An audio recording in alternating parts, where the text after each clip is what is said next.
Good morning student, કેમ છો બધા? મજામાં ને? અંજલિ વિદ્યા મંદિરમાં આપ સર્વનું સ્વાગત છે.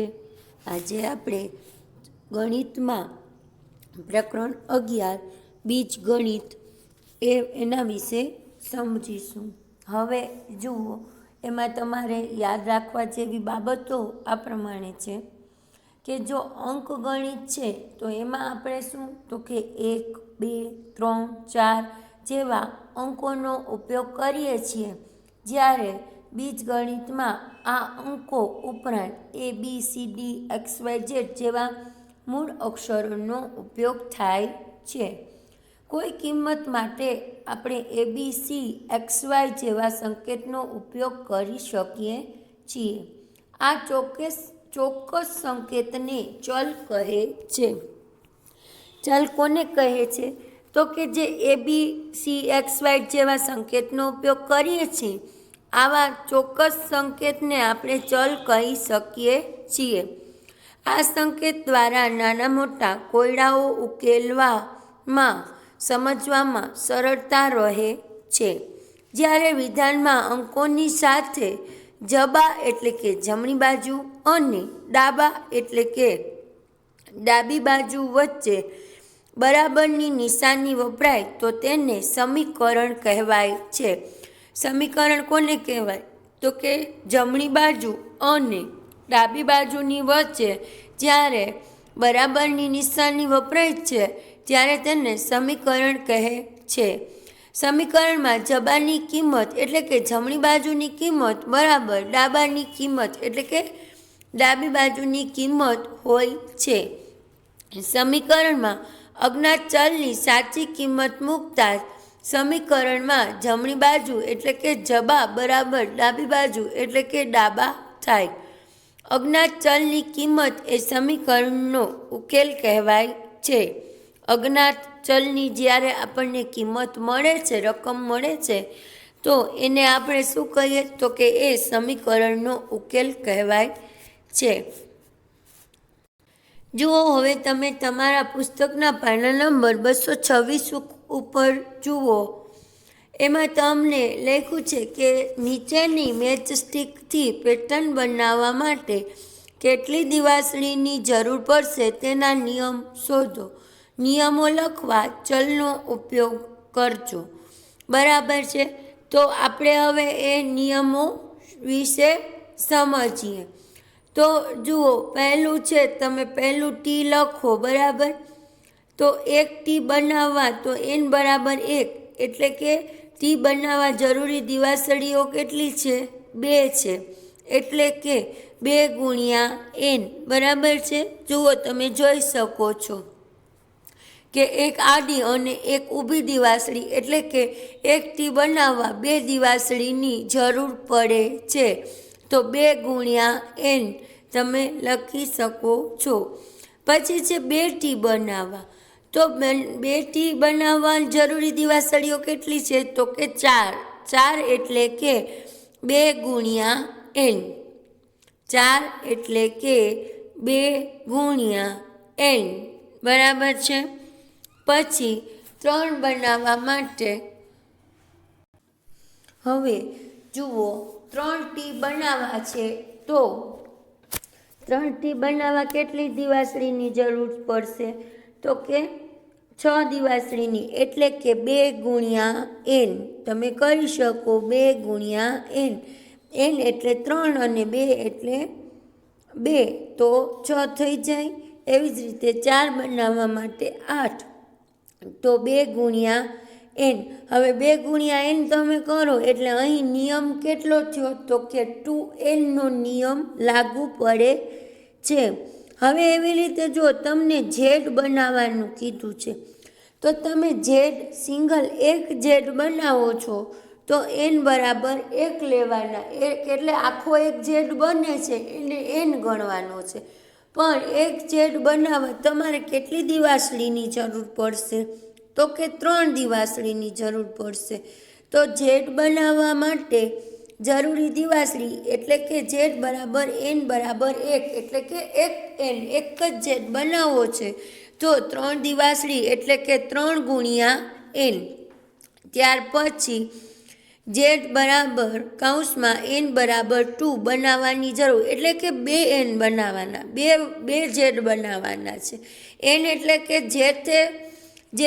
જે તે અક્ષર છે એ કેટલા બનાવવાના છે, એટલે સંખ્યા છે. n એક સંખ્યા છે. તો 2 z બનાવવા જરૂરી દિવસની કેટલી છે? તો કે 6 એટલે તો કે 3 ગુણ્યા n. એવી રીતે 3 બનાવો તો n બરાબર કેટલા લેશું આપણે? અહીં 3 લેશું. તો બનાવવા જરૂરી દિવાસળી કેટલી જોઈશે? તો કે 9 જોશે. તો એનું શું થશે? 3 ગુણ્યા n. 4 જોશે, z બરાબર 4 z બનાવવા છે, તો n બરાબર આપણે શું લખવાનું? 4. તો જરૂરી દિવાસળી કેટલી જોશે? 12. તો શું લખશું? 3 ગુણ્યા n. તો અહીં 3n નો નિયમ લાગુ પડશે. હવે તમને જો આ સમજાઈ ગયું હોય તો બાકીના જે છે પાછળના દાખલા એ તમારે જાતે પ્રયત્ન કરવાનો રહેશે. સૌપ્રથમ તમારે જેટલી દિવાસળીની જરૂર પડતી હોય એ લખવાની રહેશે, અને n1, n2, n3, n4 એવી રીતે તમારે નામ લખવાના રહેશે, જેથી એ નિયમ પ્રમાણે તમે કરી શકશો. હવે જુઓ દાખલા નંબર L બીજો. એમાં આપણે લખ્યું છે કે મૂળાક્ષર L, C અને Fની પેટર્ન માટેના નિયમ જાણીએ છીએ. પ્રશ્ન 1ના મૂળાક્ષરોમાં ઉપર આપેલા Lના જેવો નિયમ આપે છે એવું કેમ? તો જો L છે તો તમને ખબર જ છે કે L છે એમાં 2 જ દિવાસળી જોઈએ, તો એનામાં કયો નિયમ લાગુ પડશે? તો કે 2n નો નિયમ લાગુ પડશે. પછી C છે તો C માટે 3 દિવાસળી જરૂરી છે, તો એમાં 3n નો નિયમ લાગુ પડશે. બરાબર છે. જ્યારે F માટે જરૂરી દિવાસળી કેટલી છે? 4, તો 4n નો નિયમ લાગુ પડશે. ઉપર પ્રશ્ન 1માં જોયું તે મુજબ T અને V માં 2n છે, જે અક્ષર L માં પણ છે. તો આ સરખુપણું બનાવવાનું કારણ એમાં T અને D માં V બંનેમાં જરૂરી દિવાસળીની સંખ્યા કેટલી છે? 2 છે. બરાબર છે. એટલે જો 2 દિવાસળીથી બનતું હોય તો 2n, 3થી બનતું હોય તો 3n, 4થી બનતું હોય તો 4n, 5થી બનતું હોય તો 5n, એ રીતે અહીં પેટર્ન બનાવવાની આવશે. હવે આપણે અહીં દાખલા નંબર 3 જોઈએ, જેમાં કહેલું છે કે સૈન્યના તાલીમાર્થીઓ પરેડમાં કૂચ કરે છે. દરેક હારમાં 5 વિદ્યાર્થીઓ છે. તો આપેલ સૈન્યના તાલીમાર્થીઓની સંખ્યા અને હાર માટે કયો નિયમ લાગુ પડે છે? તો આપણે જોઈએ ચાલો કે કયા નિયમ એમાં લાગુ પડે છે. બરાબર છે. તો એ આપણે સમજીએ. તો જુઓ અહીં આપણે દાખલા નંબર 3 જોઈએ. એમાં એમ કીધું છે કે એક હારમાં 5 વિદ્યાર્થીઓ છે. આપેલ સૈન્યના તાલીમાર્થીઓની સંખ્યા અને હાર માટેના નિયમ શોધો. હારની સંખ્યા n. તો સૌપ્રથમ આપણે આ એક બોક્સ બનાવીએ. બરાબર છે. તો એ બોક્સને આપણે અહીંયા n1 નામ આપીએ. n બરાબર 1. તો અહીં 1, 2, 3, 4 અને 5. હવે આમાં આપણે 2 બોક્સ બનાવીએ, જેમાં એટલા હારમાં એટલા આ રીતના આપણે 1, 2, 3, 4, 5 1, 2, 3, 4, 5 અહીં આપણે n બરાબર 2 અને હવે આપણે એ હારમાં 3 બનાવીએ. તો 1, 2 અને 3. તો 1, 2, 3, 4, 5 1, 2, 3, 4, 5 1, 2, 3, 4, 5 એટલે અહીંયા n બરાબર 3. બરાબર છે. અહીંયા n બરાબર 1 એટલે કે 1 ની સંખ્યા છે. દરેક હારમાં તાલીમાર્થીની સંખ્યા કેટલી છે? 5 છે. તો આપણે અહીંયા લખી દરેક હારમાં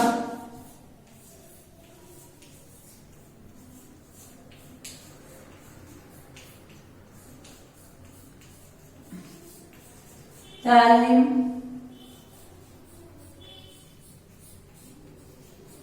આરતીની સંખ્યા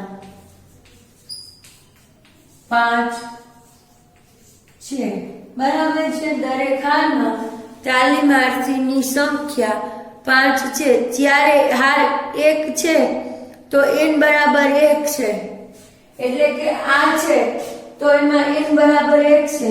તો અહીં લખીએ આપણે કે જ્યારે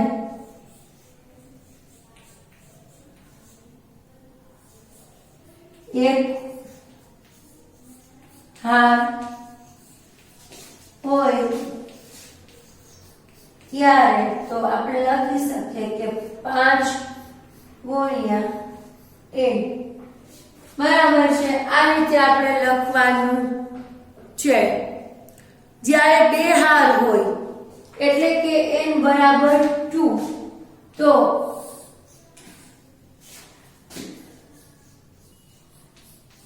જ્યારે બે હાર હોય તો અહીંયા કેટલા થશે? 10 થશે, બરાબર 10। પણ અહીંયા આપણે શું લખશું તો કે 5 ગુણ્યા n, 5 ગુણ્યા n, અહીં કૌંસમાં આપણે લખવાનું n બરાબર 2, અહીંયા આપણે લખશું 5 ગુણ્યા n। હવે 5 ગુણ્યા n એટલે અહીંયા n બરાબર કેટલા છે? 2, તો 5 2 10, તો અહીંયા 10 મળી જાય। પછી આ છે જ્યારે 3 એટલે કે n બરાબર 3 હોય તો શું થશે તો કે 15 થાય ને, 1 માં 5, 5 ને 5 10 ને 5 15, તો તેથી એને શું થશે તો કે 5 ગુણ્યા n। તો અહીં કયો નિયમ લાગુ પડશે તો કે 5n નો નિયમ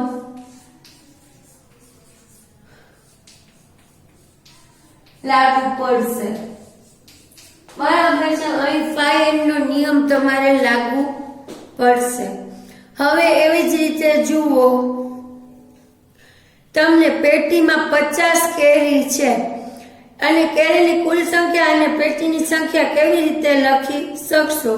તો એક પેટીમાં કેરીની સંખ્યા 50 છે, તો તમારે છે ને કોઈ પણ એક અજ્ઞાત રકમ છે એ ધારી લેવાનું છે। અહીં આપણે પેટી માટે છે તો b સંજ્ઞા ધારીએ તો આપણે અહીંયા લખી શકશું કે એક પેટી એટલે કે 50 કેરી બરાબર b।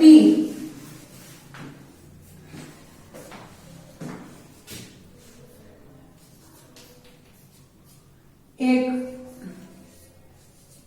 પેટીમાં 50 કેરી, તેથી એક પેટી બરાબર b, બરાબર છે। હવે જ્યારે એક જ પેટી હોય તો શું થશે તો અહીંયા લખવાનું કે જ્યારે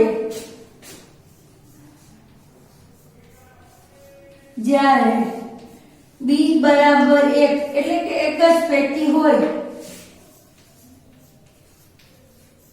તો બરાબર 50 બરાબર તારે તમે લખી શકો 50 ગુણ્યા b। જ્યારે બે પેટી હોય, જ્યારે બે એટલે કે b બરાબર 2 હોય તો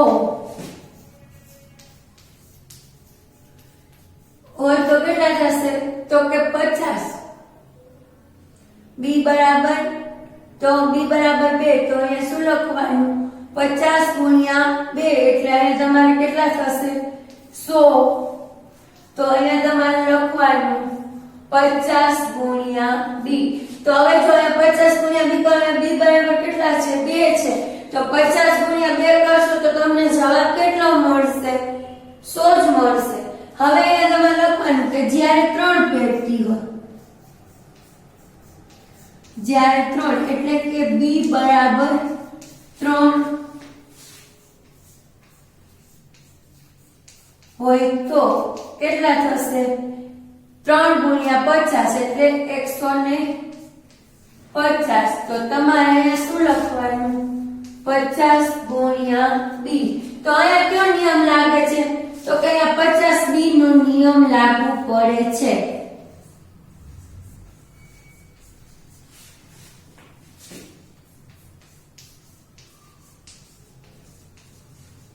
બરાબર છે. તો આ રીતના લગભગ દાખલા આ ચેપ્ટરમાં આપેલા છે. હવે જો પેન્સિલ છે, બરાબર છે, તો એમાં તમારે વિદ્યાર્થીઓની સંખ્યાને s ધારવાનું કીધું છે અને દરેક વિદ્યાર્થીઓને 5 પેન્સિલ અપાય છે. તો s બરાબર 1, તો અપાતી પેન્સિલ તો 5 ગુણ્યા 1 એટલે 5. બરાબર છે. તો તમારે એના પછીનો દાખલા નંબર 5, 6, 7 એ તમારે જાતે કરવાનો છે. હવે આપણે અહીં દાખલા નંબર 8 જોઈએ, જેમાં લખ્યું છે કે લીલા એ રાધાની નાની બહેન છે. લીલા એ રાધા કરતા 4 વર્ષ નાની છે. તો રાધાની ઉંમરને આધારે લીલાની ઉંમર તમે લખી શકો. તો આપણે સૌ પ્રથમ છે તો રાધાની ઉંમરને, લીલાની ઉંમરને આપણે ધારવી પડશે. તો અહીં આપણે કરીએ દાખલા નંબર 7.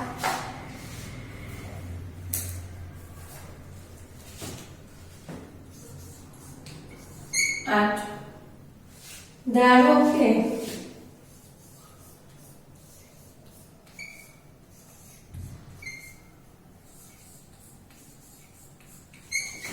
રાધાની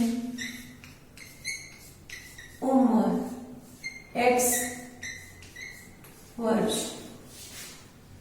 હવે લીલા છે એ રાધા કરતા 4 વર્ષ નાની છે. તો આપણે લખી શકીએ લીલાની ઉંમર બરાબર x ઓછા 4. બરાબર છે. આ રીતે આપણે લખી શકીએ. તો આ શું બન્યું? સમીકરણ બની ગયું જો x ઓછા 4. બરાબર છે. તમારે આ જ રીતના 9મો, 10મો,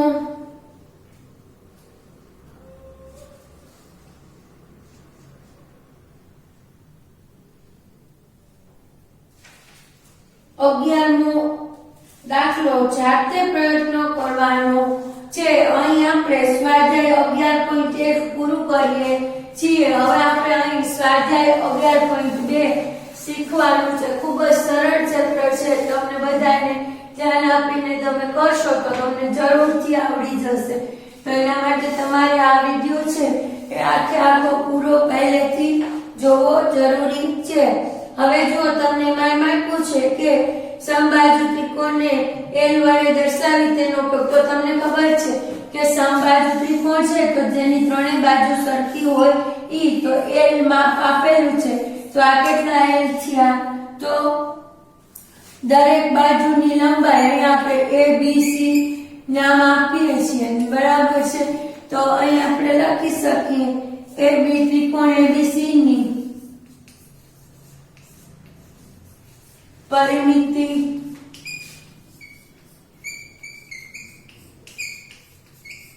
બરાબર AB વત્તા BC વત્તા CA. તો અહીં આપણે લખીએ L વત્તા L વત્તા L બરાબર 3L. બરાબર છે. તો આ રીતે એનો જવાબ બનશે. એ રીતે તમારે જો એના પછીનો નિયમિત ષટકોણ એટલે કે 6 બાજુ છે તો તમારે અહીં 3 એટલે 3 કર્યું તો 6 બાજુ તો 6L જવાબ આવશે ષટકોણની પરિમિતિ. તો એ તમારે જાતે પ્રયત્ન કરવાનો છે. હવે છે કે દાખલા નંબર 3 ઘનને કુલ 6 સમાન સપાટીઓ હોય છે. બધી થઈને 12 ધાર હોય છે. તો આ બધી ધાર સમાન હોય છે. તો ઘનની લંબાઈ બરાબર 12 ગુણ્યા L એટલે કે 12L તમને એનો જવાબ મળશે. હવે તમને દાખલા નંબર 4 એમાં એક આ રીતનું વર્તુળ આપેલું છે, તો વર્તુળના કેન્દ્રમાંથી પસાર થતા બે બિંદુને જોડતો એ રેખાખંડ વર્તુળનો વ્યાસ છે. અહીંયા વર્તુળનું કેન્દ્ર છે, અહીંયાથી આ જાય છે. તો આકૃતિમાં એ બી અને અહીં જો આપણે અહીંયાથી આ એક લાઈન દોરીએ, સી કેન્દ્ર છે અને આ આર એટલે ત્રિજ્યા છે. અહીંયા આપણે એ બી, અહીંયા સી અને અહીંયા પી બિંદુ છે. તો અહીં આપેલ વર્તુળની ત્રિજ્યા બરાબર ડી બરાબર વર્તુળનો વ્યાસ આપેલો છે, બરાબર છે. તો વર્તુળ આપેલ વર્તુળની ત્રિજ્યા વર્તુળની તમને ખબર છે ત્રિજ્યા બરાબર આર અને વ્યાસ, તો વ્યાસ બરાબર શું થાય? ડી. ડી થાય છે. તો અહીં વર્તુળનો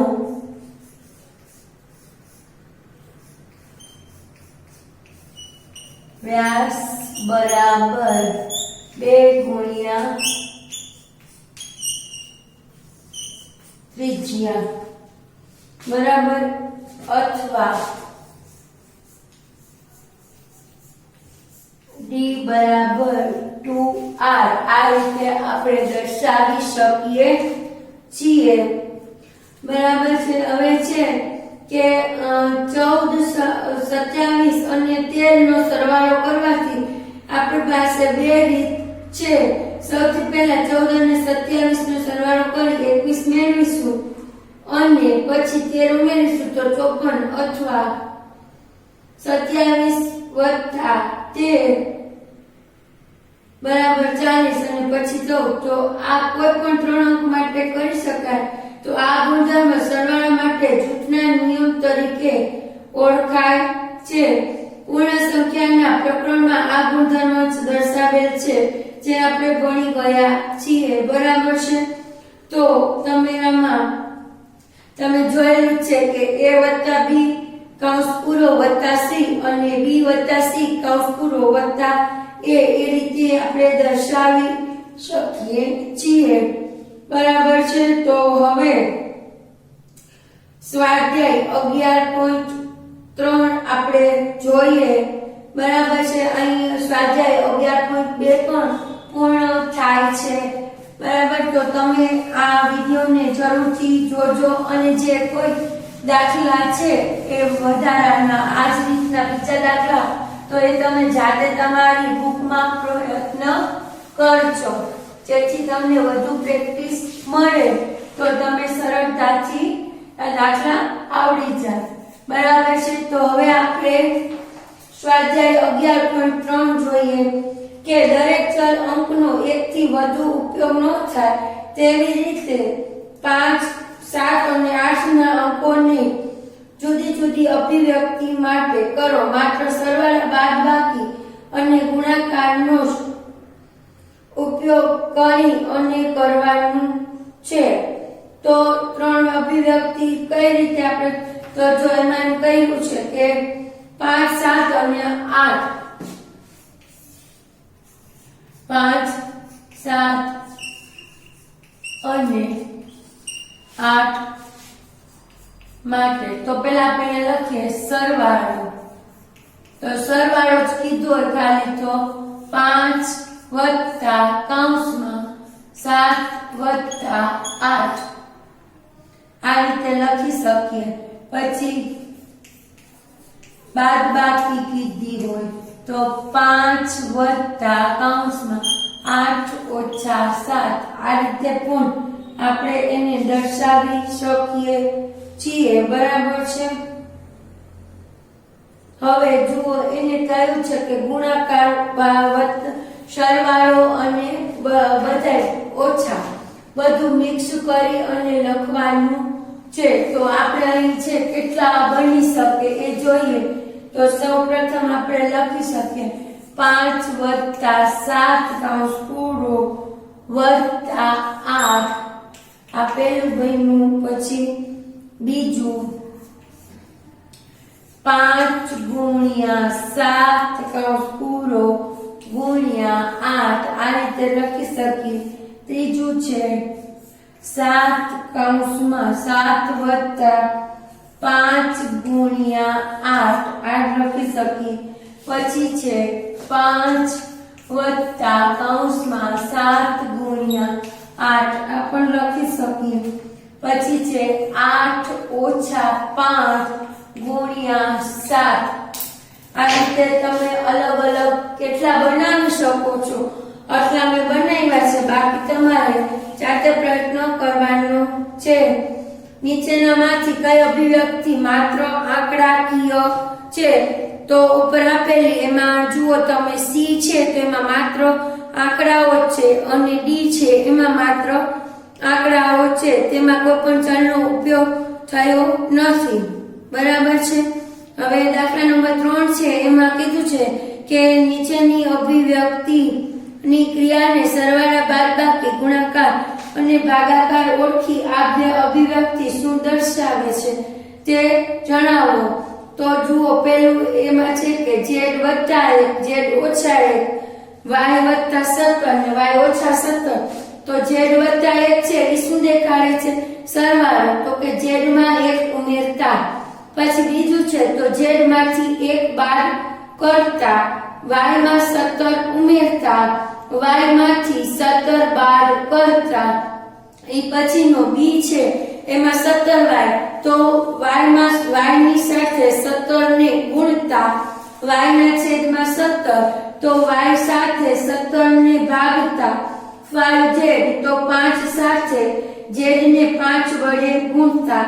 આ રીતે તમારે લખવાનું છે. બરાબર. તો સી ને ડી છે એ તમે જાતે પ્રયત્ન કરજો. બરાબર છે. હવે દાખલા નંબર 4 છે કે નીચેની અભિવ્યક્તિ આપો. હવે તમને એમ કીધું છે કે 7 ને p માં ઉમેરતા. અમને આપ્યું છે કે 7 ને p માં ઉમેરતા તો શું થશે? p વત્તા 7. બરાબર છે. હવે આની જગ્યાએ એમ કીધું હોય કે 7